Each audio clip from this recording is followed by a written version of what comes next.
Atos, capítulo 14. O título do sermão de hoje é Coragem para Continuar.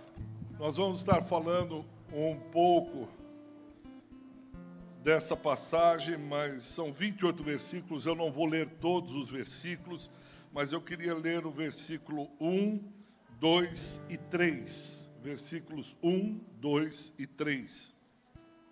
De Atos, capítulo 14. Em Icônio, Paulo e Barnabé entraram juntos na sinagoga judaica e falaram de tal modo que veio a crer grande multidão, tanto de judeus como de gregos. Mas os judeus incrédulos incitaram e irritaram os ânimos dos gentios contra os irmãos. Entretanto, demoraram-se ali muito tempo, falando ousadamente no Senhor, o qual confirmava a palavra da sua graça, concedendo que por mão deles se fizessem sinais e maravilhas, ou sinais e prodígios, como está em algumas Bíblias, traduções. Meus irmãos, eu vou dar só um pano de fundo para que vocês possam entrar no contexto. O apóstolo Paulo, ainda Saulo, ele está lá em Atos capítulo 9, indo perseguir os cristãos, e aí ele tem um encontro, Jesus o encontra no meio do caminho, a sua experiência no caminho rumo a Damasco, na estrada, indo para Damasco, perseguir os cristãos. Muito bem, depois dessa experiência, ele passa um período, alguns dizem por 3 anos, lá nos desertos da Arábia. Então, ele está nos desertos da Arábia, logo que ele sai, ele quer pregar, mas a igreja, muito sábia de Jerusalém, diz, não, volte lá para Tarso. Aí ele é instruído, é discipulado, ele se lança nas Escrituras, e na carta de Gálatas ele vai falar que fica por 3 anos no deserto, recebendo, aprendendo diretamente do Senhor, e depois ele vai para Jerusalém e completa o seu ensino junto com a igreja de Jerusalém, onde estão os apóstolos. Aí em Atos capítulo 13, depois vocês podem ler em casa, Atos 13, versículo 1 e 2, estão os irmãos reunidos, orando, jejuando e servindo ao Senhor. Na igreja de Jerusalém, todo mundo serve, todo mundo está orando, todo mundo está jejuando. E aí o Espírito Santo vem, provavelmente numa visão, e diz, separai-me agora a Barnabé e Saulo para a obra que eu os tenho chamado, para eles irem. E aí eles vão no que chamamos a primeira viagem missionária, lá em Atos capítulo 13. Eles saem de Antioquia, são 2 Antioquias. Uma Antioquia aqui ao norte de Jerusalém e uma Antioquia ao norte do Mediterrâneo, chamada Antioquia da Psídia. E eles estão ali vindo, eles saem aqui de Antioquia, aqui bem no meio, mentaliza o mapa lá, você tem a Chipre aqui no norte, lá aquela bacia do Mediterrâneo. Eles saem de Antioquia e começam a viagem. Em Atos 14, eles estão numa cidade chamada Icônio. Icônio, que é da região da Galácia, Listra, Derbe, Icônio, na Licônia. Icônio e a Licônia na região da Galácia, onde Paulo depois vai fundar uma igreja lá, que é a igreja da Galácia. E ele escreve uma carta, a carta aos Gálatas. Muito bem, nós estamos aqui no meio da primeira viagem, em Atos capítulo 14. Eles estão indo, leia, muito interessante o capítulo 13, o início da viagem, como eles fazem toda essa rota, e depois eles terminam no versículo 27 e 28, quando eles estão voltando para a igreja que os enviou, a igreja mãe, a igreja de Antioquia, chamada também a base dos gentios. O apóstolo Paulo vai fazer a base missionária dele lá em Antioquia. De Antioquia que Paulo vai fazer suas viagens, vai fazer todo o seu planejamento, chamado também Antioquia dos Gentios.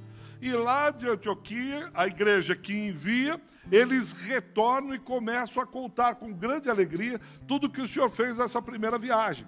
Só olha como os gentios, as curas, as maravilhas, etc, etc.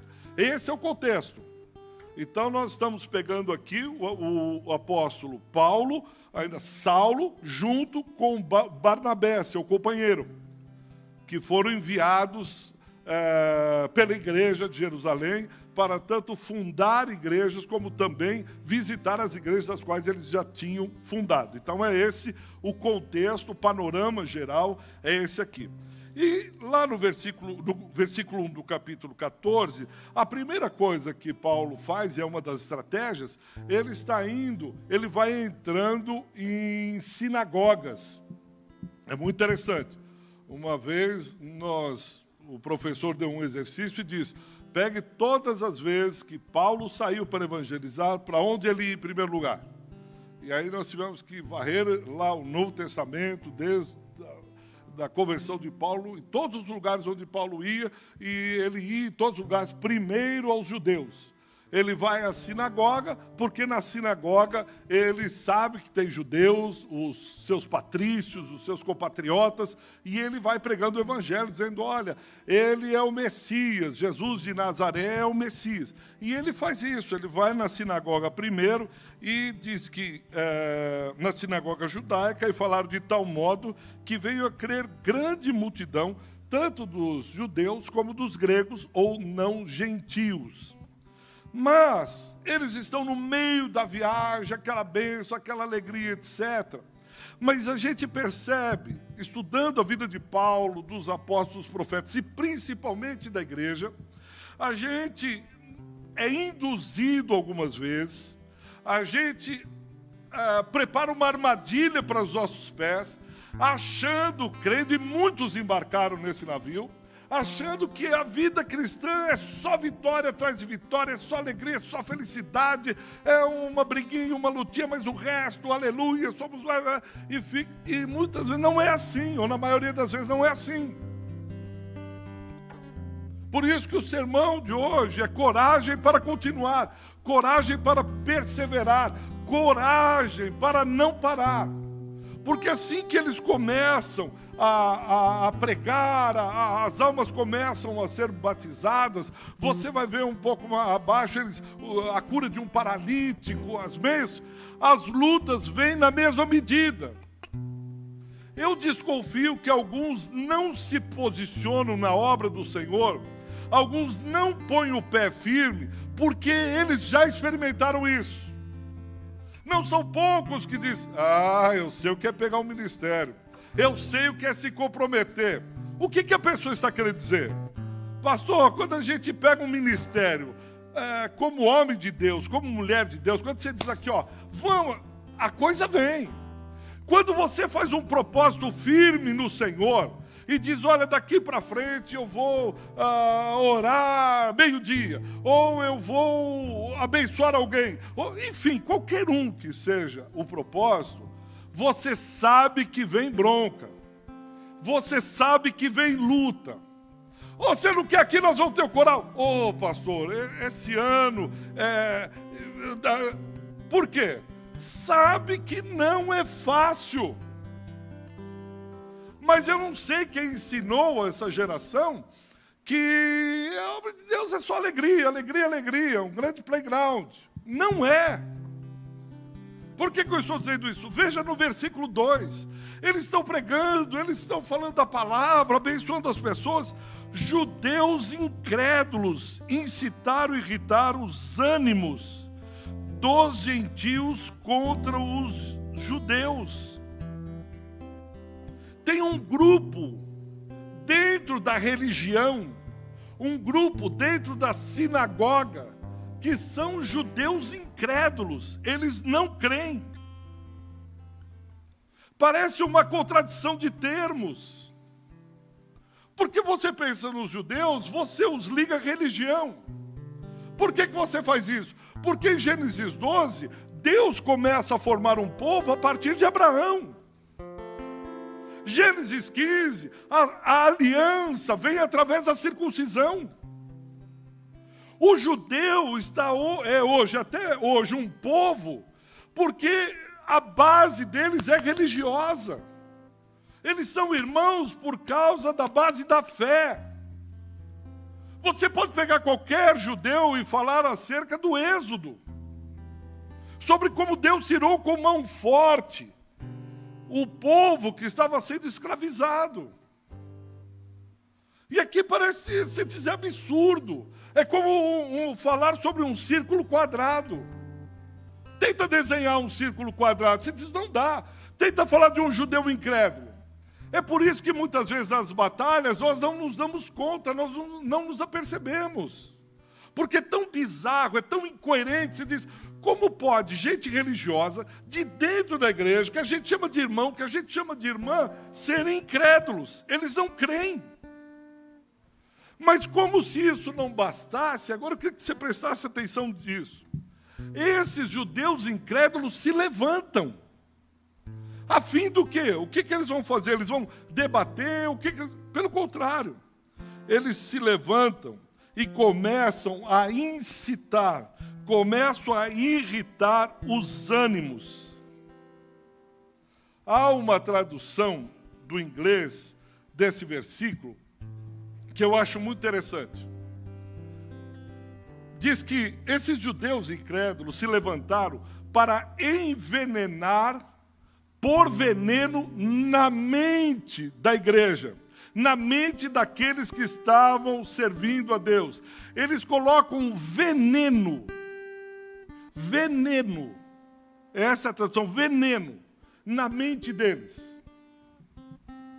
Eles estão lá, o pessoal está servindo, o pessoal está acreditando, conversão, bênçãos. Se levantam judeus incrédulos e começam a incitar, a atacar a mente desses irmãos. Desses irmãos contra os irmãos. Os judeus incrédulos incitaram e irritaram os ânimos dos gentios contra os irmãos. Essa palavra ânimo, eu não quero aqui usar o ânimos, que veio do latim, usado no grego pelos psicólogos. Tem um grupo da psicologia que trabalha com ânimos.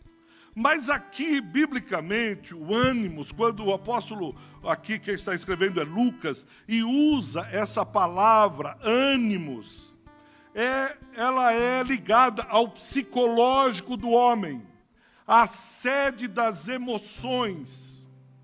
Olha como o ataque é cirúrgico. Eles começam a incitar com palavras. Eles começam a largar a sua peçonha, a injetar seu veneno na mente das pessoas. Eles não prendem, por enquanto, nada. É assim que Deus fez? Você vai se comprometer? Pessoal, você está vendo? O pastor falou isso, mas será que isso é isso? Irmão, você vai fazer aquilo, mas será que você vai... Eles começam a causar, a lançar na cabeça, na mente dos próprios irmãos, a incredulidade que lhes era característica. Eles começam a questionar as coisas que os apóstolos, aqui Barnabé e Saulo, estavam falando. É como que eles estão querendo ver o circo pegar fogo. Eles atacam as ideias, eles atacam os pensamentos, eles entram com interrogações, eles entram com dúvidas, a fim de roubar-lhes o ânimo. Se você fosse condensar, resumir esse versículo 2, é como se eles dissessem, esse pessoal está muito animado. Eles estão indo para a obra de assistência social, eles estão levando comida, eles estão levando isso. Vamos atacar o ânimo deles. Como eu ataco o ânimo deles? Começa a lançar veneno na ideia deles. Esse pessoal está falando muito de oração, é melhor abaixar a bola deles. Vamos atacar o ânimo deles. Ele está querendo restaurar a família. Ele está querendo que a família dele seja uma bênção. Ela está orando isso. Vamos atacar o ânimo. Vamos desestimulá-los. Vamos desencorajá-los. Vamos fazer com que eles percam a motivação. Vamos fazer com que eles entrem na palavra de Tiago, quando diz, homem de ânimo dobre. Por favor, abram suas Bíblias lá em Tiago, capítulo 1. Tiago, lá no finalzinho da Bíblia, você pode pegar a sua Bíblia eletrônica Tiago, capítulo de número 1. Olha como o apóstolo, ele vai falando acerca dessa questão. Vamos ler do versículo 5. Ele acaba de falar no versículo 4 sobre perseverança. No versículo 5 ele diz: se, porém, algum de vós necessita sabedoria, sabedoria para quê? Para permanecer firme na obra, permanecer firme na fé cristã.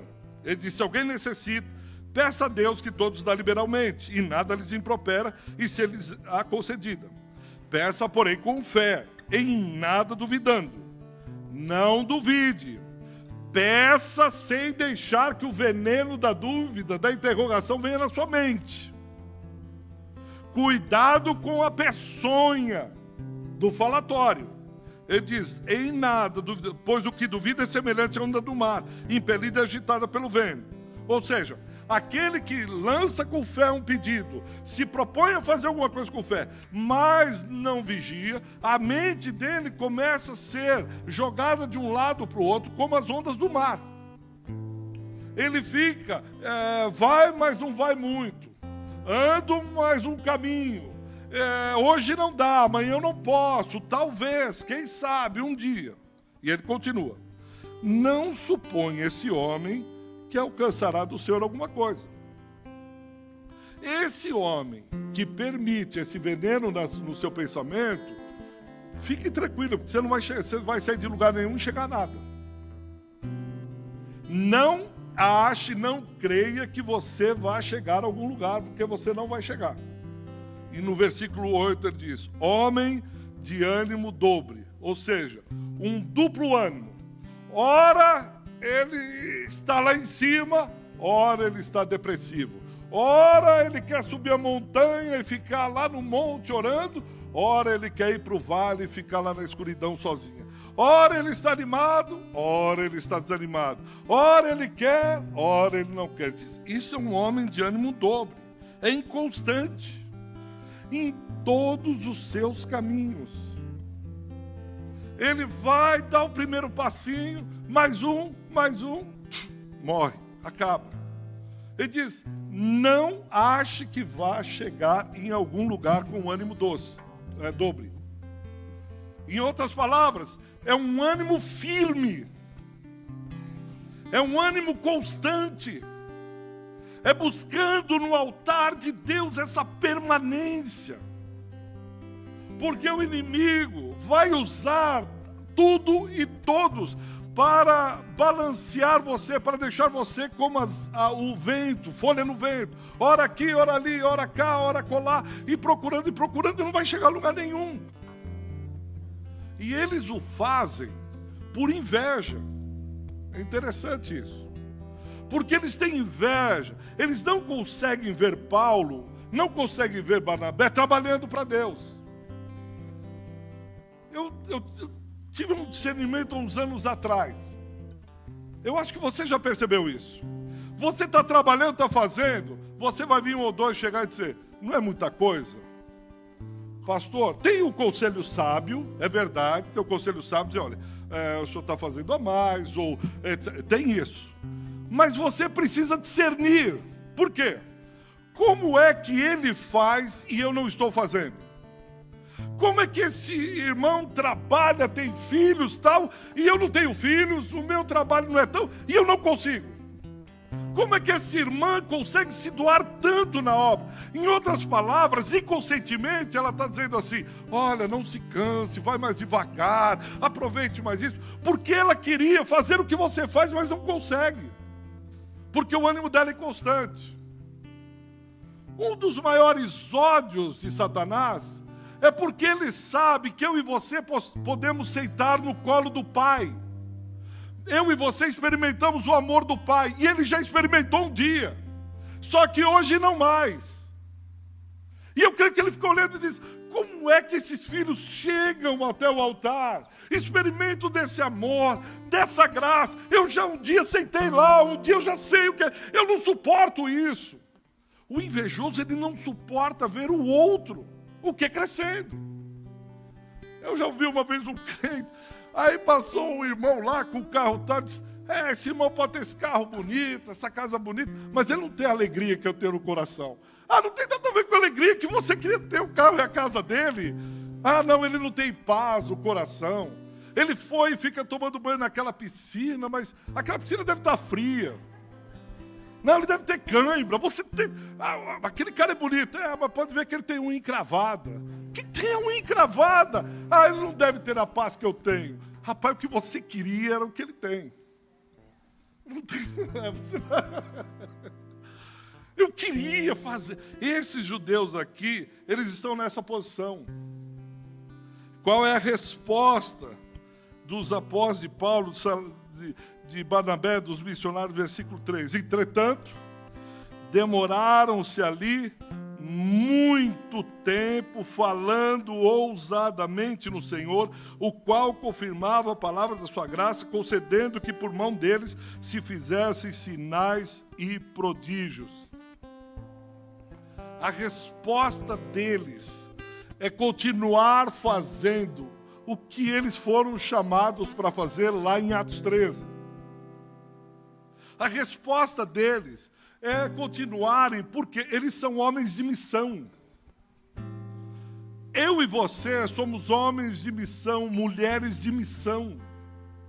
E todas as vezes que a gente coloca o pé, vem judeus incrédulos. Vem o inferno, vem o mundo, a fim de fazer o quê? Roubar-lhe o ânimo. Busque fazer um propósito de oração com a sua família. Busque fazer um propósito com Deus, você vai ver. Você vai presenciar isso que eles presenciaram. Se posicione em Cristo. Acerca daquilo que Deus quer, nós estamos no final desse ano. Ainda nem chegou o Natal. Se posicione. E quando vier as lutas, as batalhas, continue aprofundando o seu relacionamento com Cristo. E ousadamente, corajosamente fazendo. Eu procurei no dicionário o que é ânimo. Dicionário em português. Eu queria ler essa tradução. Excesso de determinação diante de uma circunstância perigosa. Coragem. Grande caráter. E terminava assim: é preciso o ânimo para superar as dificuldades. O nosso ânimo, a nossa coragem vem do Senhor. A nossa força vem dele, a fim de fazermos aquilo que ele deseja que eu e você façamos, que ele te chamou para fazer, que ele convocou você. Por isso, a minha palavra é que tenha coragem, tenha ânimo constante e espere judeus incrédulos. Há um filme antigo chamado Amadeus, fala sobre a vida de Wolfgang Amadeus Mozart, um grande músico.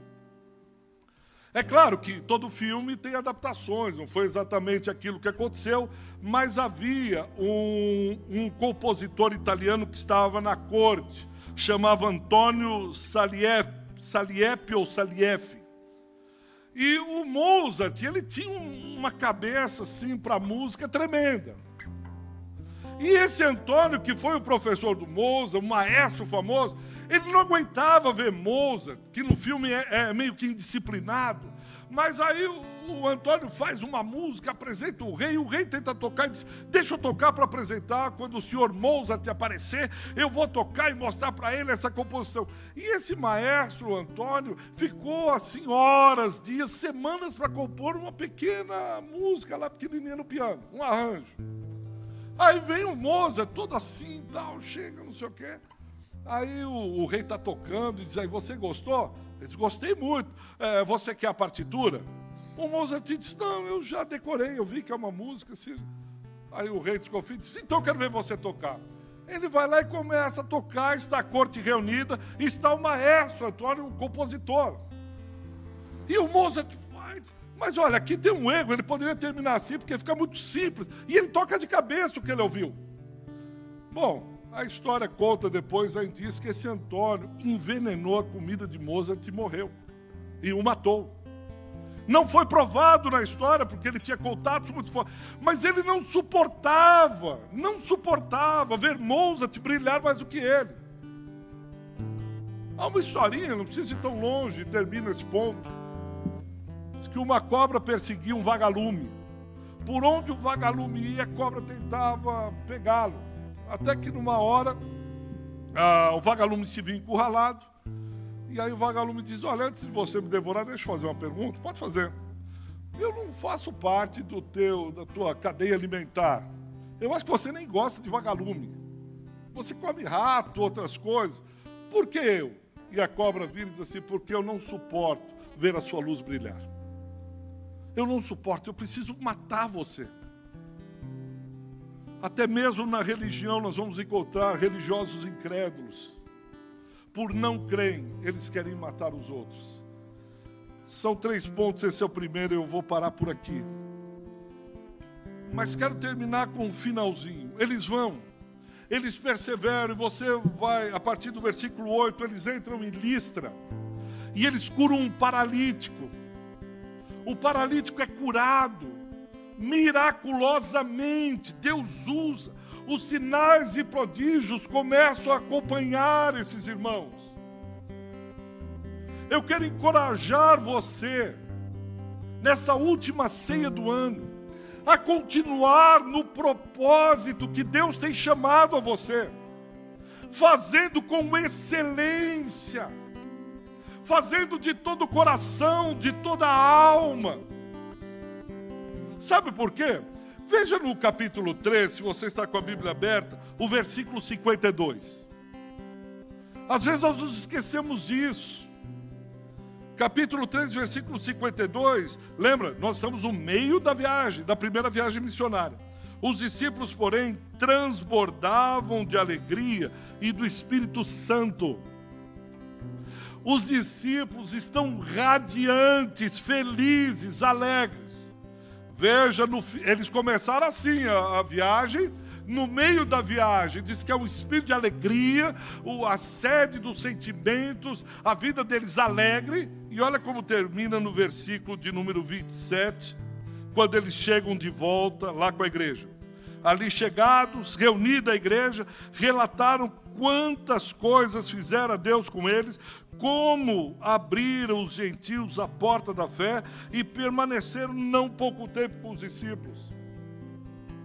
Significa que apesar dos embates, apesar dos desestímulos, apesar do falatório, apesar dos incrédulos, apesar das cobras, apesar de todos os pesares, eles terminam felizes da vida, alegres, porque é um espírito de alegria quando você realiza a obra de Deus. Há uma alegria quando você entende que você foi chamado para aquilo. Há uma felicidade que não é como a felicidade do mundo. Há uma alegria de quando você trabalha na obra de Deus. Ao contrário daquele que não realiza. Eu quero terminar com isso. Preste atenção nisso. Os discípulos que estão sendo orientados por Deus, eles passam por uma série de tribulações e terminam alegres e felizes. Oh, Deus, por exemplo, esse ano, ontem nós tivemos lá os líderes, esses que estão pegando lá à frente, lá os ministérios, uma alegria. Depois de 2 anos de pandemia, os líderes de confraria, agora tem um segundo grupo, que entra junto desses judeus incrédulos. Por quê? Porque eles não realizam. Presta atenção nisso. Eles não realizam, eles não têm alegria. Você conta a alegria. Olha, então nós precisamos, hoje à noite nós vamos ter o coral. Ele não veio, ele vai dizer, E olha a alma, gente foi curado. Ele diz, Bom, mas ele fica nessa não realização? Não. Essa não realização causa frustração. Eles olham e dizem, deixa eu contar aqui o que eu fiz. Vai chegar o final do ano, ele vai contabilizar. Bem, eu servi na igreja, eu fiz isso, eu não realizei nada. Daquela risada amarela. Isso gera frustração. Ele fica nessa frustração? Não fica. Se ele ficasse frustrado, e aí vem o arrependimento, ele vira o jogo, é uma coisa. Mas sabe o que ele faz? Ele vai ter que buscar essa realização, esses desejos em outro lugar. Eu vou repetir, eu vou afirmar isso sem medo de errar. Ele vai buscar esse desejo em outros lugares. Porque essa pessoa não vai ficar sem essa motivação, essa alegria, o que você quiser chamar. Ele vai buscar. Uns vão buscar no trabalho. Aí eles viram workaholic. Não, pastor, eu preciso ter uma justificativa. Não, é que eu estou trabalhando muito, o meu chefe, o Brasil, porque a Suíça, ontem o Charles do Bronx ganhou. Você diz, o que tem a ver o Charles do Bronx com... Não, ele vai arrumar alguma coisa para ficar no trabalho. E aí ele se lança no trabalho. Não, eu não posso deixar o trabalho. Ele vai, e aí isso vai cessar a frustração, a culpa. Ele vai dizer, está vendo, Deus, eu trabalhei demais, realmente eu não posso. Outros vão lançar, agora eu estou estudando, e é TCC, é TCI, é TPP, é ATP, é TPM. Pastor, agora não dá porque eu estou estudando. Eu tenho uma justificativa, porque eu estou frustrado. Eu estou entendendo que o Espírito Santo está me chamando, me chamou com um propósito para servir. Eu tenho que canalizar, eu tenho que pôr esse vetor para outro lugar, para ter esse desejo. Mas isso, por mais que ele faça, ele vai ser frustrado. Ele continua com a frustração e com a perda da alegria. E ele não vê a hora que os anos passem. Porque aí gera mais frustração, porque ele não consegue sentir alegria. Ele trabalha, chega e diz, por que eu estou trabalhando tanto? Isso geralmente acontece na crise lá dos 50. Quando ele olha e diz, trabalhei a vida inteira, comecei lá com 17 anos, 18 anos trabalhando, sempre deu um duro, agora estou com 50 anos, e agora? Trabalhei. Ele viu que passou o tempo. E ele jogou toda a frustração, não em qualquer outro lugar, que no trabalho, estudo, qualquer outra coisa, diversão, viagens. E ele viu que isso não traz nada no coração dele. Porque aqueles que são servos de Deus, nasceram de novo, eles amam fazer a vontade de Deus. Não fui eu que diz isso, a Bíblia que diz. Quando o cara nasceu de novo e viu a Cristo, ele diz, qualquer outra coisa é secundária. Qualquer outra coisa que não seja a vontade de Cristo, eu deixo de lado. Qualquer outra coisa que pode passar, não tem o brilho da glória de Cristo. Se eu não fizer isso, eu fico frustrado. E aí ele tenta compensar com os desejos e outras coisas. Isso gera mais frustração, menos alegria. Aí você vê gente fazendo coisa. Ele casa, ele viaja, ele compra um apartamento, ele vende carro, tal. Aí você conversa com ele assim, na beira da estrada, num aconselhamento pastoral. Ele está absolutamente frustrado. Eu tenho recebido notícias de pessoas com 60, 70 anos se suicidando. Diz, rapaz, esse cara tinha uma família bonita, ele tinha casa, ele tinha tudo que alguém sonhou. De onde veio essa frustração? Porque eles pegaram um caminho que não era o caminho de Deus. Há uma alegria que vem do altar. Eu tenho certeza absoluta que todos, sem exceção, já sentiram isso. Quando você faz o bem e você é impulsionado pela graça de Deus, é uma alegria que vem. Quando você ajuda alguém, em nome de Jesus, vem uma coisa dentro de você.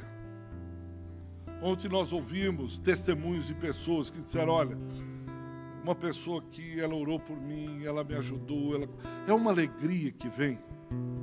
Você não tem dinheiro, você não tem casa, você não tem viagem, só alegria. A pessoa chora e diz, Deus, obrigado por ter tido o privilégio de poder ajudar esse ou aquele outro.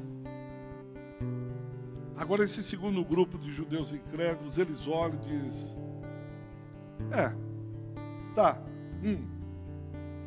pastor, onde o senhor quer chegar? Chego e termino. Sonhe com as coisas de Deus.